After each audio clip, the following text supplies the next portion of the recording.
Bonjour, après l'atelier des jetons, le suivant dans notre classe est celui du jeu de mémoire. C'est une activité qui est très facile à mettre en place à la maison, puisque tout ce dont vous aurez besoin, ce sont des petites étiquettes avec les nombres de 0 à 10. Et ensuite, on utilise uniquement des objets que l'on trouve dans la maison. Alors, dans notre petite boîte, nous avons 11 étiquettes avec les nombres de 0 jusqu'à 10. Donc, avant de commencer, on les met face contre table et on les mélange.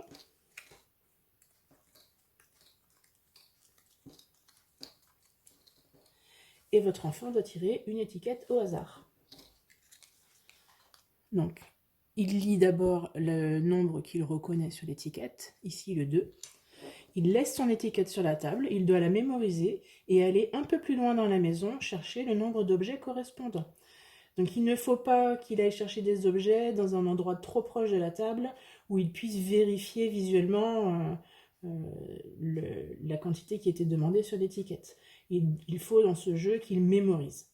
Donc il va plus loin, il prend le nombre d'objets. Quand il revient à la table, il vérifie combien il fallait d'objets, donc 2, et il compte combien il en a rapporté. 1, 2, c'est bon. On en prend un autre. Donc 1, il va plus loin, il ramène un objet. C'est bon, 1 et 1. Il en tire un autre.